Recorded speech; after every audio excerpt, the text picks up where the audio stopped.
Hello, animators and artists, and welcome to Collaboratory. Joining us again is guest artist Mike Morris. Your mission, if you choose to accept it, is to help Mike come up with the plot for a storyboard live on Twitch. Mike, what are we looking for today? We are looking for a couple of things. We're looking for a character or a couple of characters, a setting, and a conflict, as per usual. All right. And while you put those into the chat, we'd like to just talk about some things that are happening right now. Registration just opened up for the next session of Toon Boom remote training courses. Mike, you helped our team develop the Storyboard Pro Fundamentals course. What can artists learn by enrolling? Well, having taught one of the first ones, you go from learning virtually nothing or knowing virtually nothing about Storyboard Pro to learning a ton of stuff and being uh, proficient with the software in a very short amount of time. We had people in our class that had never used Storyboard Pro before, and by the end of the class, they were doing real good. They were proficient. They could navigate the software. They could do some things that they didn't think they could do originally. I feel like learning any software is like at the beginning of a school year when you open up your math book and then you open the back. You're like, whoa, I don't know how I'm ever gonna like get through this. But by the end of the year, you're like, oh my gosh, now I know how to do it.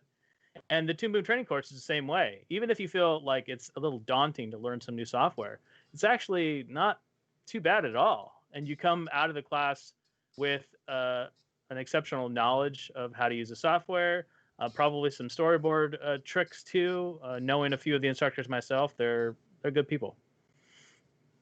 Yeah, what are some of the tricks and tips that a new storyboard artist might not be familiar with if they've poked around just a little bit in Storyboard Pro? Um, I think some of the 3D features are probably something that eludes a lot of people. We spent a good deal of time on that in class, especially just like as simple as using 3D layers and getting the parallax and getting that multiplane sort of feature going on. And I think that was something that a lot of people didn't realize was easier than I thought it was going to be, and much more intuitive to get shots that move and pan with the camera as easily as they got them. What are some of the different roles that people can do in storyboarding in the industry? Like, what are some of the pre-production storyboarding roles that you might need Storyboard Pro for? Storyboard artist first and foremost. I mean, we're using Storyboard Pro all the time. Also revisionist, which is more of an entry level position, and then all the way up to director. I mean, I'm currently directing at a studio in LA, and we're using Storyboard Pro just as much. All right, so let's get to work on our boards. Should we show Uh, this really janky intro that I've made? yeah, let's do it. Okay, let's see if it plays. And I need some theme music though, Mike. Can you provide that? Okay, ba-doop, ba-doop, ba-doo, doo, doo, ba-doop, ba-doo, doo, doo, ba-doop, ba-doop, Stir, ba-doop, ba-donk, ba-doop, shake, ba-doo, and boom. ba-doop, ba-donk. That was the worst and the best at the same time. Yeah, no, that's fantastic. That is going to be our canned pre-roll intro, I think. All right, very good. All right, so what we need Save and is pack a that. character, a scene, and a conflict. Okay, so let's go to a new file, and we're going to browse for Storyboard Pro, Toon Boom Animation. Let's go to streaming, the Collaboratory, select folder, and we're going to have Collaboratory episode 2. Create. All right, new file. So what do we got in the chat? Anybody offering some fun suggestions? Last time we had a pretty interesting one. We got to a place called Fruit Garbage Land. So if you haven't seen how we got there, you can look at our previous stream. So characters, setting, conflict. What do we got? All right, let's go with a sleepy llama. A sleepy llama. Okay. Yeah, sleepy llama. So llama. Let's see. What does a llama look like? Tend to have long necks and very large bodies. Okay, I'm gonna go from memory here. So we've got uh la- llama, right? They've got the big long ears. Yeah, Trying to make this not look totally like Cuzco uh from Emperor's right. New Groove. This is our completely original character. Sleepy llama. Should we give him the like alpaca blanket over him? I think they legally have to, yeah. I think Or I it's guess that's alpacas. part of the Yeah. trade commission of Peru. No, but we'll make this guy more rebellious. He won't have it, and of course, since he's sleepy, his ears will not be up and perky. They'll be sort of down and maybe swept back a little bit, so they're not. Then we'll make his jaw sort of pop open, and of course, llamas have the teeth.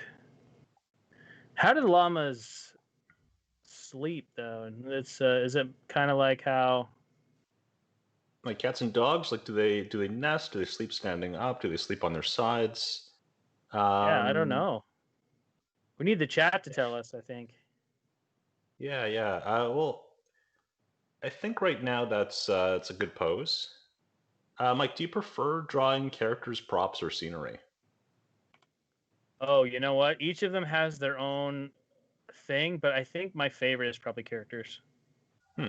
I think that's where a lot of my background has gone predominantly. Sometimes it's fun to draw various props. If you have something that's kind of fun and funny, or you know that you're working on, each of them has their own sort of specialty. But my preference is characters. All right, let's give this llama a scene. For today's scene, let's go with an amusement park. Oh, like nothing that's hard to draw at all. No, no, Nothing very that's like easy. absolutely time consuming. A white void. Right. Okay, so we need let's go to the background layer. And let's give it a different color. Let's give it something in the grays. We've done that before. All right, so Yeah. let's get a ground plane. Um, it doesn't have to be a fancy amusement park, I imagine. No, it could be a But really bad amusement park. what if it's like almost like a really like a small carnival or something that has like a like one roller coaster. It goes like that, and then it sort of folds in on itself. And then there's a fence, of course, because our guy probably doesn't have uh, the admission fee ready to go. So Now, Mike, generally when you draw storyboards, do you have backgrounds that are pre-made, or do you draw what you can and hope that the art department can pick up afterwards? it depends. Sometimes we have some really good pre-design that happens. It depends a lot of the time on how organized the production is.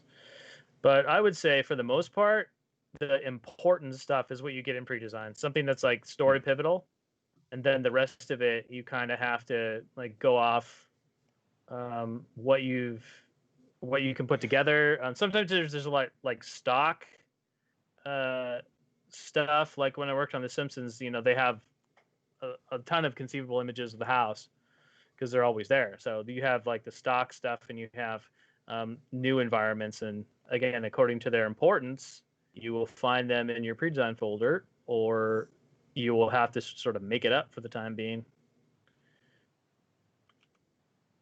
Gonna go down like that. All right, so I think right now we could really use a conflict or some more characters.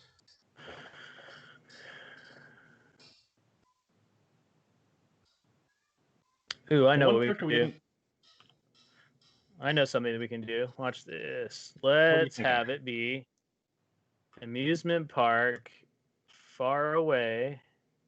I like that. Let's make it even thinner. Then we'll put this guy up here on a hill. Ah, Of so course, now we we'll have depth. put this on a different layer, an overlay, and then we'll put this one on a neighboring hill. Like so. And this will All right, be so the this already implies some conflict too, because you have this llama who's ready for sleep and an amusement park that is probably not the most relaxing thing to bed down beside. right. And then let's put like a little observational tower or something like that in there.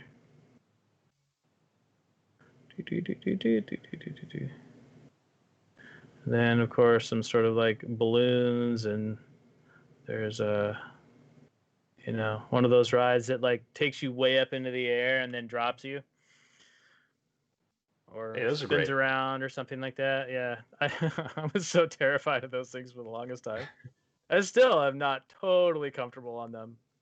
You know, at small amusement parks, there might be reasons to be afraid of those. Oh my gosh, yeah. The last time I went to one of those like just a carnival, where they do like all of those creaky rides that have been around since the 70s. Yeah, that was kind of crazy. I looked at those and I was like, nope, nope, that's a hard pass. Yeah. Should this really be made of wood? Why does this not have a metal frame? It's supposed to rattle. That's just how it goes. Yeah. I mean, statistically, it's probably not going to mangle you when you're the one riding it. Right, right, right, right. Right, it's true. Like, probabilities, it's like winning the lottery, even a rickety one. So okay, so what's our conflict here? Is he's trying to sleep and he can't because there's too much going on? Yeah, I think that is our conflict. All right, so we need some sort of antagonist. I feel like we have a protagonist. We need an antagonist. So is the antagonist the carnival itself, or somebody inside the carnival, or some sort of carnival barker, maybe, Yeah. or Ooh, I like Carnival Barker. And I think maybe for contrast, the sleepy llama, the Carnival Barker should be a real type A go-getter. You know, someone who's really motivated to just keep the party going, keep the carnival open. yeah, I think so too. So we need some sort of character then. Let's do let's just start another panel. How do you feel about a humanoid alligator? A humanoid alligator. I love it. I love it. I think that should be right here. Oh, you know what? Let's do this for proper silhouetting purposes. Let's put this entrance right here, and then we'll have his little barker stand like right here. Ah, that's perfect.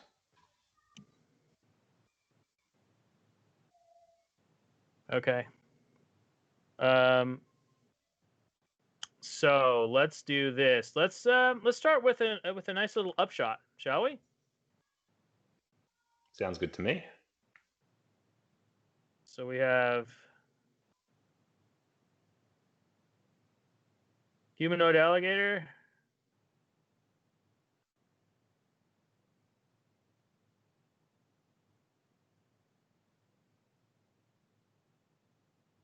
And of course, he has some sort of a cane. Let's give him the classic carnival barker hat. You know what? This is obviously in the mountains in of Colombia or Peru or something like that. Let's give him a cool hat with like some sort of a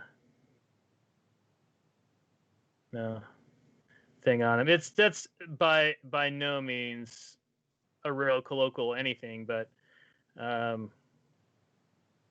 it's something that indicates that this isn't just, Kansas or something. So we're not in Kansas anymore. No, we're not in the Midwest America. We're somewhere in the mountains of who knows, Central or South America. All right. Drawn with no reference, of course. Drawn with no reference because we don't have that kind of budget. Yeah. So let's see. Secondary hand. It needs to be subdued, but still out there. Let's give him nice, thick fingers with that on them. There we go. Well, what are some of the things that you think about when you draw hands? I think about a few things. Okay, so we think about basically the palm shape, where it connects to the wrist. Middle finger usually is the straightest up and down. And then you add the other fingers like this. And then, of course, there's this meaty part of the hand here, which houses where the thumb goes. And I think that's a good shorthand for shorthand. Shorthand for drawing hands.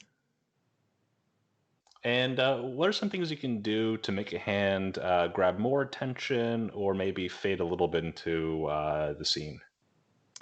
I think that, like, if you want something to grab more attention, it's always going to be something to, like, add some sort of curvature to it, or a wrist break like that. I think that adds a little bit more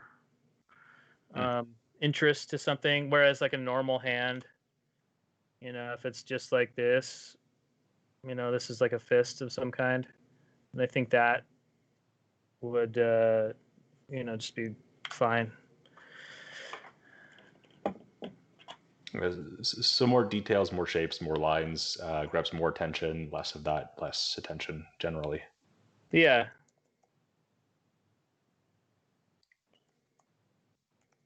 All right, so we've got the carnival barker.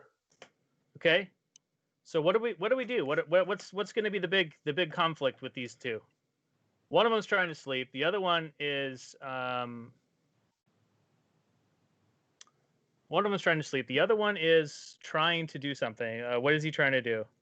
Yeah. I think what needs to happen is he's trying to bring in an attraction to get more people. Okay, so how does one get more people? How does one attract people to a remote amusement park on a hill? Yeah, well, my suggestion, dear chat, would be to have something very loud or very bright.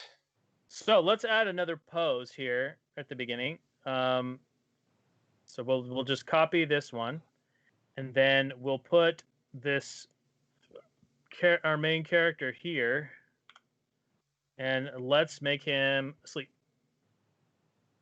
So he sleeps with his head just going down the hill. I like that.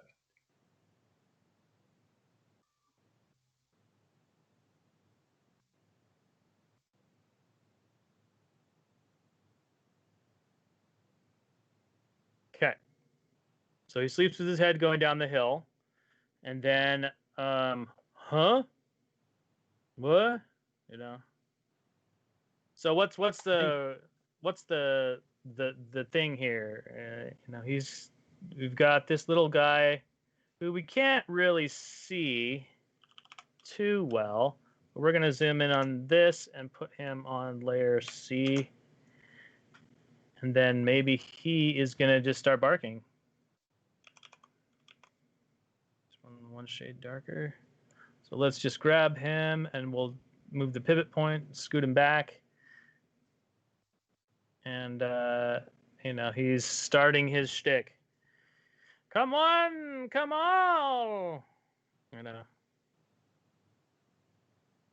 to the carnival.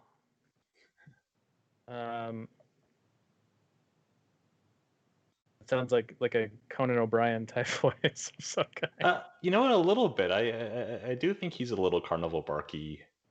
Sure. Yeah, absolutely. He's a pretty funny dude. You know, and for ease of doing this, let's just grab all of this stuff and this hand. Why not? Don't need this. Need that. I'm gonna cut that, and we're gonna put it on the top layer. We also need this little part of his hand. Okay, and then this one's an outdated one, so we're going to delete it and then redupe it. Dupe stands for duplicate. Okay, so he's got his cane, and let's see. Now he's going to get down toward the audience here.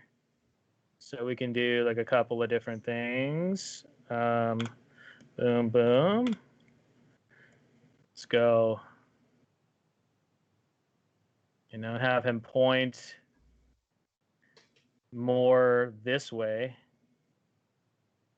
and perhaps like even grab the front of the desk as he leans over the front of his little podium. You know, got to make sure that you have the lines that are working. Like for instance, this arm, if you want it to look like this is coming a certain way and like this is coming forward this way, to make sure that this line is in front of this line, right? Because if you do it the other way and you've got this line, and then this line, then it looks like it's going this way. Almost from above as opposed to from below. Right. It looks like it's going back.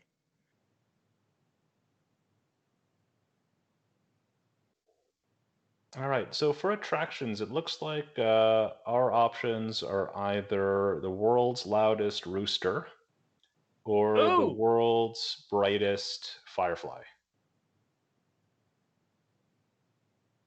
Ooh, I kind of like the world's loudest rooster. Yeah, I do too. That has some attitude behind it. Come see the world's loudest rooster. I mean, it'd totally just be a rooster playing guitar, wearing like grunge clothes. Yeah, he's like a rocker. Yeah, surly rocker. Come one, come all, come to the carnival. I think we need one more pose for him. And we're just going to cannibalize some poses here. Yeah. So, Mike, how detailed do characters need to be in a storyboard generally? Sometimes people want them like really, really refined. I mean, in the professional realm, personally, I think whatever tells the story, whatever is clear and has a good communication to it, that's what I'm looking for. Yeah. You could sort of have an outline of a character that says, you know, A, B. Yeah. Let's reframe this a little bit too. We're going to reframe this up and this way just a bit. So that way, too much. There's some room to move, maybe. Yeah, a little bit of space. We had all kinds of dead, empty space down here. So what are the most important things in this scene? He is barking. There is an entrance here, and then there's a little bit of this carnival in the background. So we see some of what he is pointing to. You know, maybe even at one point you can have like the coaster go by. You know. I like that. Yeah, but it also creates continuity too. Yeah, it does, and I think you need little things that give your actions some life. Let's fill in some of this here. Oops. Let's give that a different color. All right. Cool. All right, so what's next? We have the world's loudest rooster. So come see the world's loudest rooster. And then he probably wouldn't have his eyebrows down like that. He'd be like really excited. Really excited. And so we're going to go back to our pen we had before here, and this color.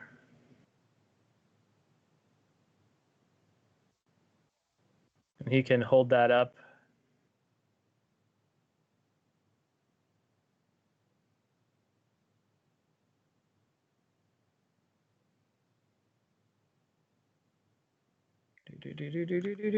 Come see the world's loudest rooster. And then one more pose, and we're just gonna move this around a little bit. So scoot up, way up.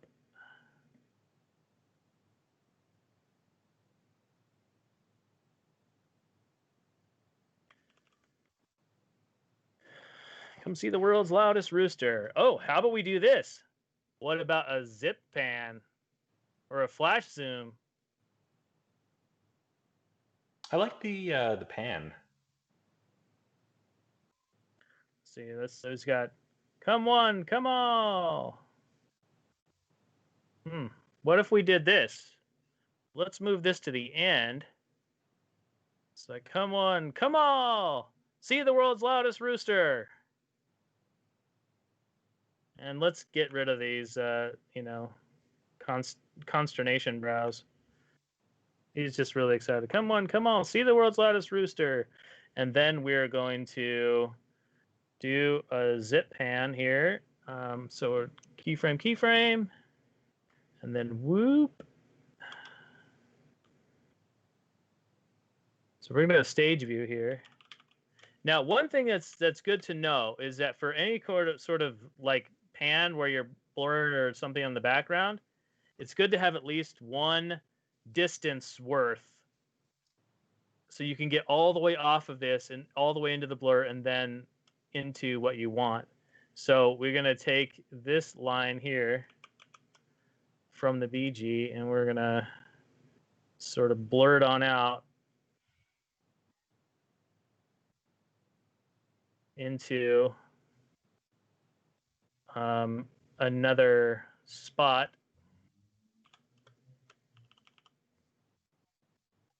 Do you have any tips for drawing blurs or smears? Make them smeary and blurry. No, it I think you have to be cognizant of like the principles of motion.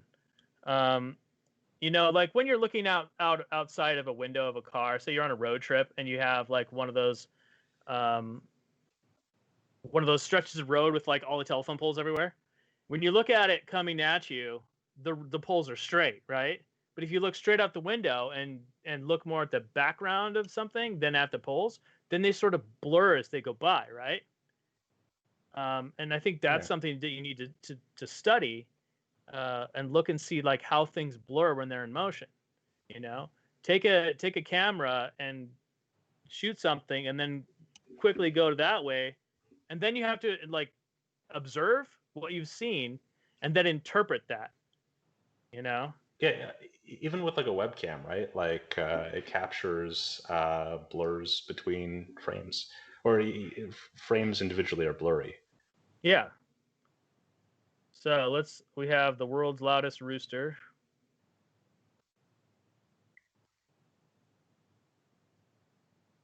I like the round body. That's good.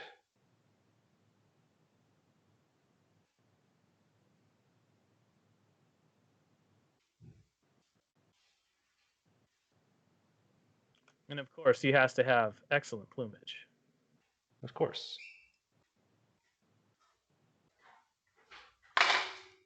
And let's give him little tiny feet just for fun. And it has that little chin tag thing that they have. What's that? Is that a comb or a wattle or comb? Yeah, I think it's no. I think that this top part is the comb. The top part's the comb. I think the bottom part is the wattle. Okay, I'll take your word for that. Maybe I don't know. Not an ornithologist. Thank you, Farmer Mike, for your insights. All right, so let's go back to our camera view.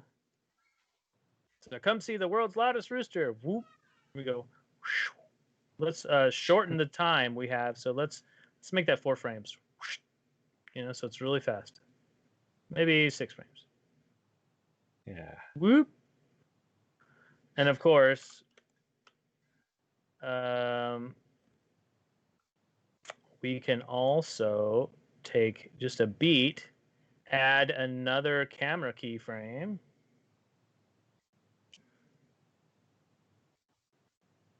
And then he's gonna crow. He's gonna do his crowing here. And as he crows, we're just gonna raise that up and give him lots of room. So let's give him, let's make him do this. Go out.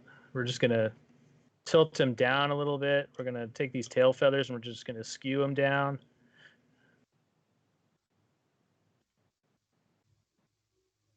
And then this.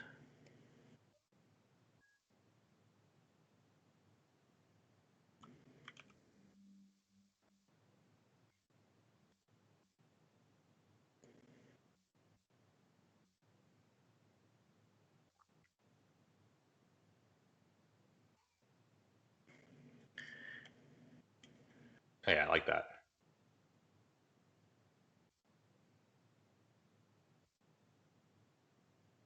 How do you get a feel for exaggeration character design and poses?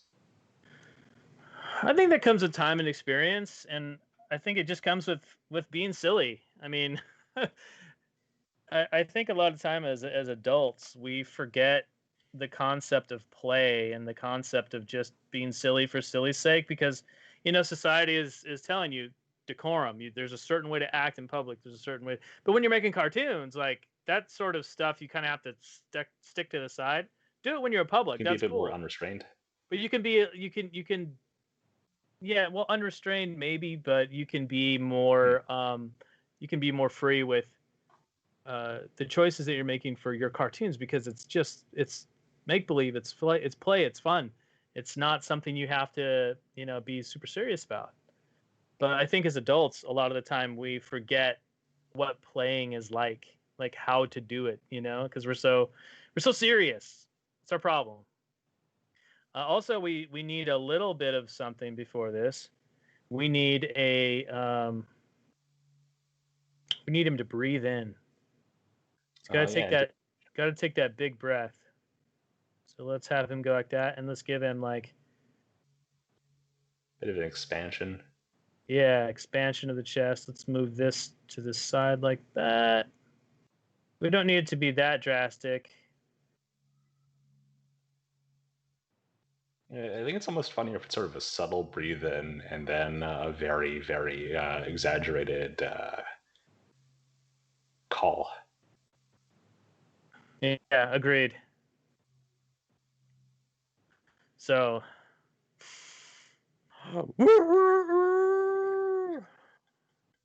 you know, That's great. and then Can we're we gonna cut can we get a little bit closer on that too? this. Oh yeah. So we've got that. Then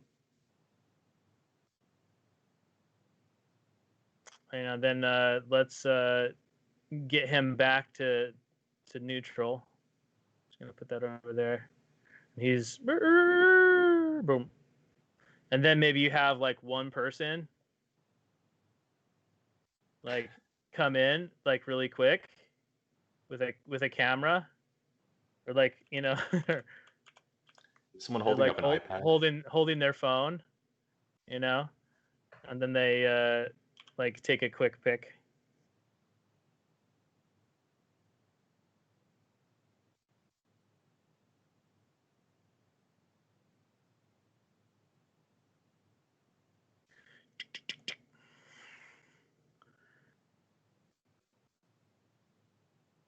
Copy, move it to the end, and then they can just sort of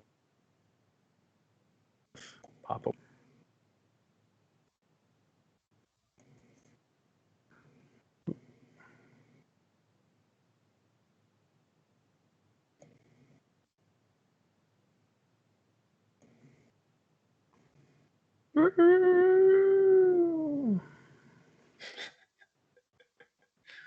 And then we're gonna cut to our friend here trying to sleep again.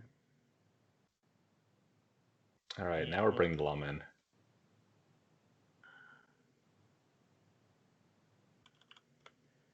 So he's asleep. Very short amount of time.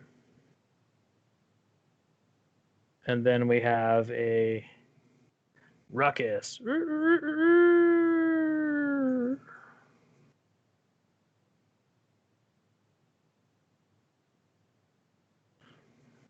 Coming from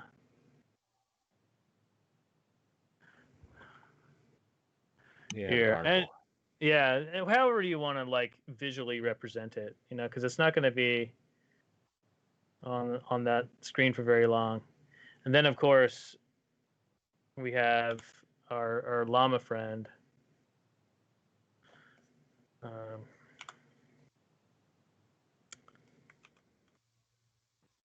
Just delete that whole thing, and then we'll turn on our onion skin, and that can be like a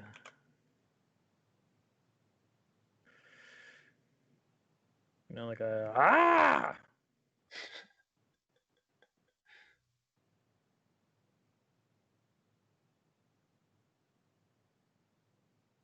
legs shoot out in every direction. Oh yeah, I like the 0 to 160. Me too. I think that's appropriate for the situation, don't you? Yeah, ears straight up, tail straight up. Everything says I was just awoken and I did not want to be awoken.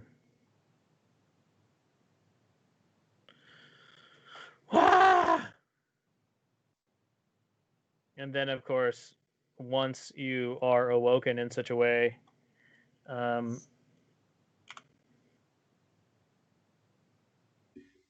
you are not very happy. Well, first of all, he's got to like, what the?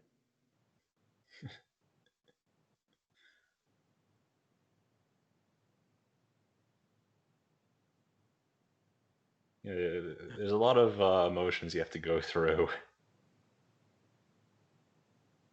Yeah, just like, what just happened? What the heck was that, you know? Yeah. Sort of recovering. Shock, anger, resignation.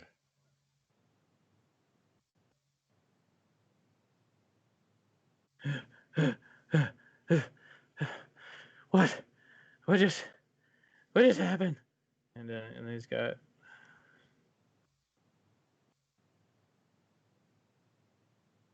Then of course.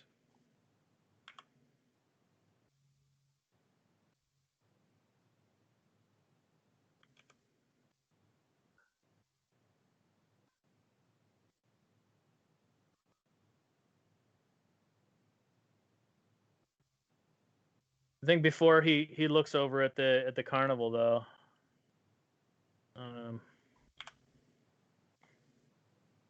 There would probably be a little bit of, you know, who, what, where, what, you know. Sort of head shaking around. Yeah, sort of like looking around, like what just happened, where did it come from? So we can just cheat a little bit of that, I think. Let's move this over a little bit, squash that. Stretch this, move that back. So it just gives a little bit of extra something there. Who, what, where, how, you know. And we're not going to make it too crazy because we don't have a ton of time to do this. No, we have 20 minutes left. I know. So, who, what, where, huh? And then how about we bring back this where it happens.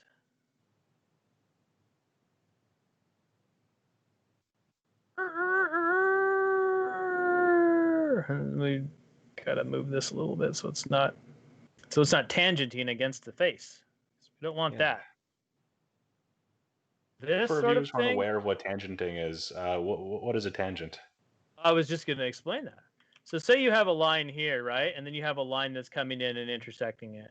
A tangent is when you have two lines and one of them goes right on the edge right there. This, yes. This, no.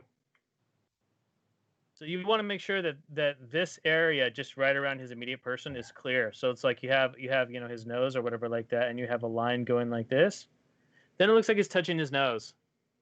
You know, you got this that looks Intention can be obviously past his nose, and then you have they this tend to be very obviously in front distracting of his too. nose. Yeah, yeah, yeah. Anything that takes your viewer out of the story is bad. Like you want them focusing and being engrossed in the story. You want your audience to be like in with you, Um, and when they're thinking more about how the film is being made and less about watching the film itself, you've lost them. You're out, or they're out.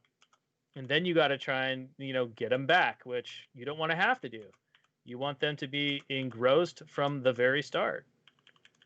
And I think that's a big mistake that some people make is um, they don't pay attention to the details like that, and they can lose an audience real fast. So we can even have that like stay in this, and so he's got his head like this, and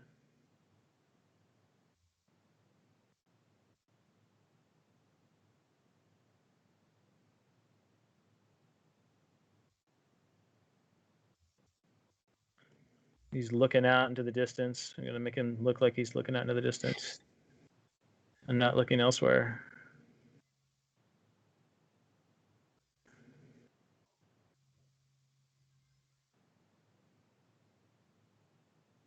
And we'll just add a little bit of background for funsies. We'll turn that off too.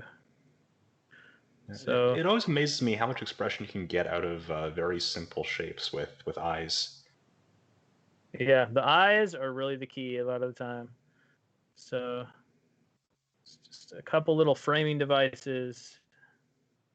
Then maybe another. Nah, we don't need another mountain right there. We don't need another mountain. We've got hills and clouds. I Enough can't to wait see. for the Collaboratory original score to come out. It'll be something. I think so too. It'll be pretty epic, and it'll be mostly just hits from previous decades that Yeah, have been reworked into society again. and my attempts at scat. Yes.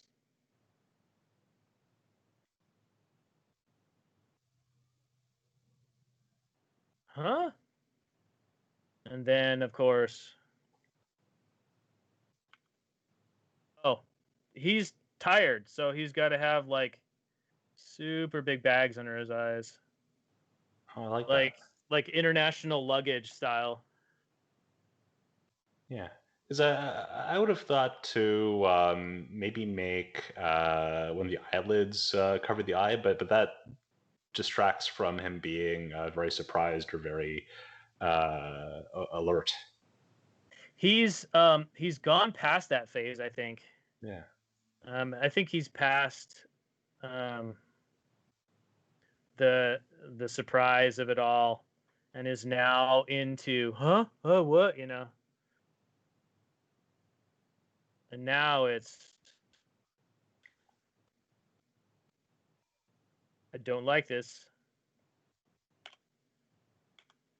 You can even make him serious, you know. Oh, that's great. So now it's and coming back here. We could even be we could even have one more pose where he is um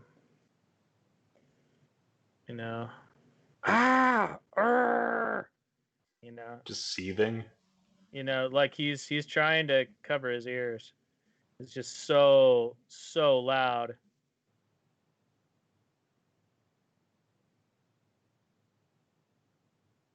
Then of course in this scene we'll have to start him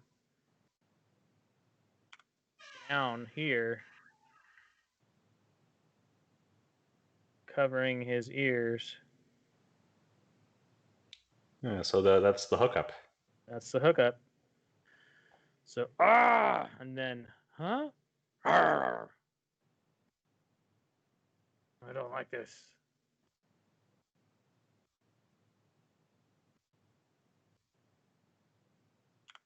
How do you think he'll get to the carnival? Is it just going to snap to him there, or are you going to show him sort of trudging along a little bit?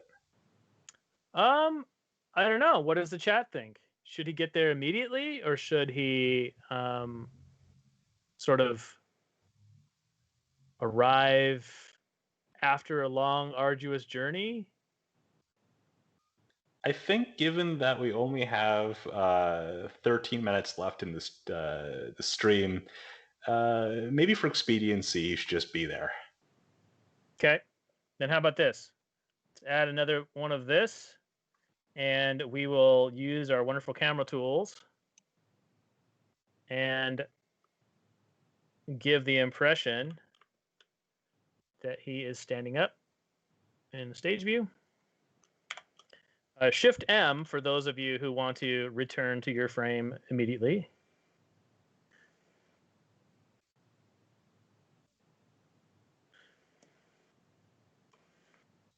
Let's see, grab this, grab that.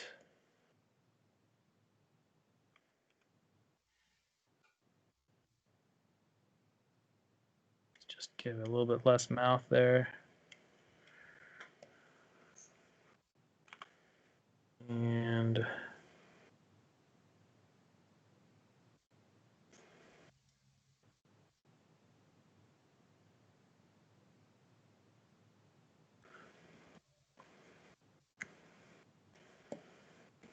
looks like he's got a really long neck here, huh? Let's make it long, but not too long. And we'll just add a little bit of this here, a little bit of that there. So we've got, let's go back to our camera view so we can see it. Turn that off. So, huh? Huh? Get up.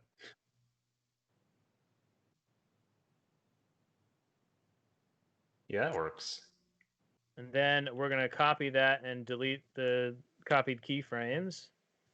And he is going to start heading himself down the hill.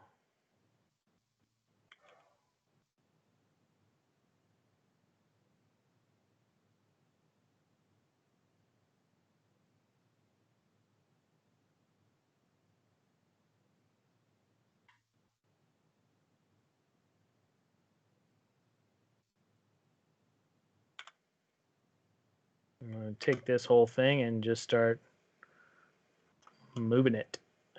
Kind of a Muppet walk, sort of. Yeah, we don't have to show the legs in this No. scenario, so we could even have like one pose beforehand where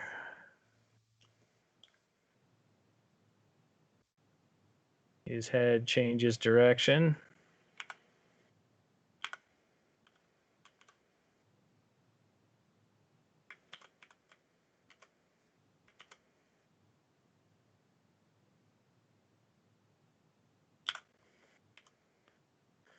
So we go.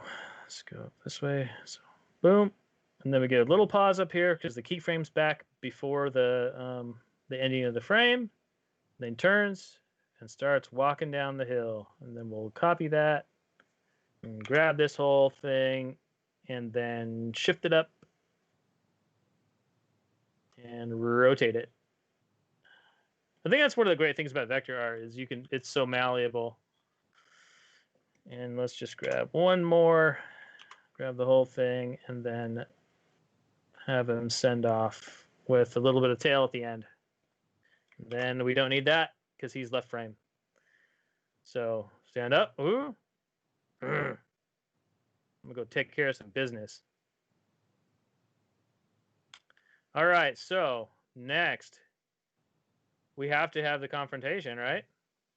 Yeah, we have to end on the confrontation. So he's coming from screen right to screen left. Therefore, I think he should enter screen right and come into screen left. So let's add the carnival barker right up here.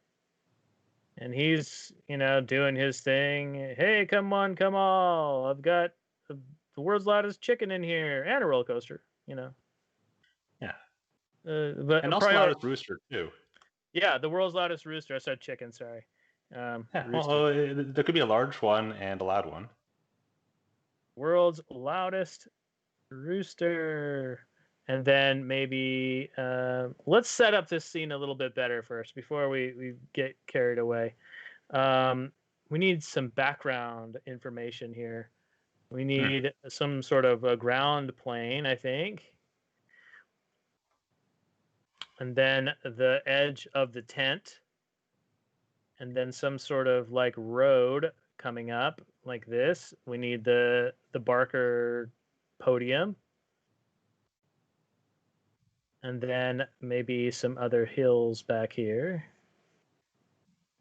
Most notably the hill that he came in from. So let's, whoops, I'm going to change this road. That's the wrong thing. Change this road so it looks like it's coming this way. It's going to give a nice little counterpoint to these hills. Maybe even just add the slightest hint of a turn right at the very end. So it doesn't just look like it's going off into the horizon point. Yeah, exactly.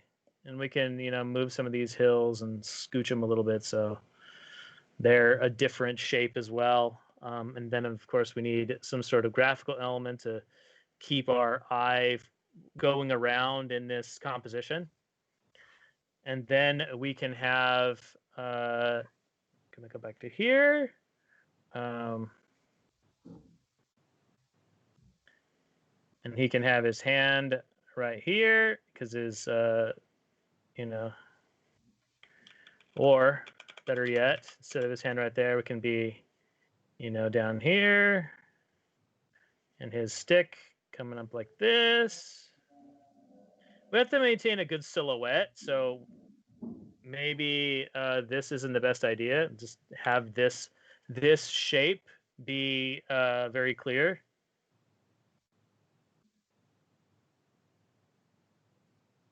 And then, maybe the stick will be like up here. He's got his cane. Come one, come all, see the world's loudest rooster. And then we have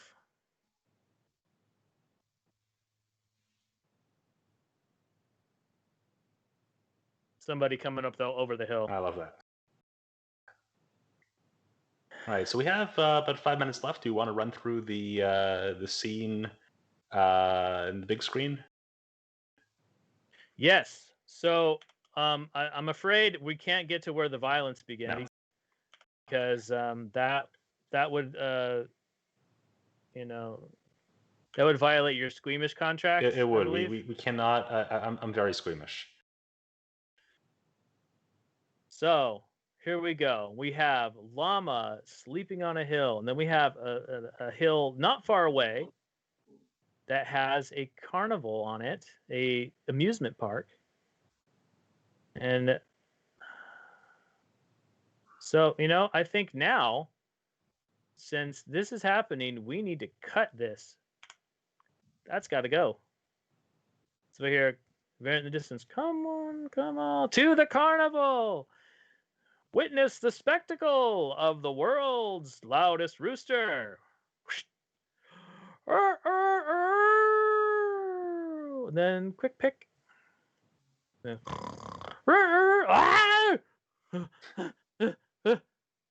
what?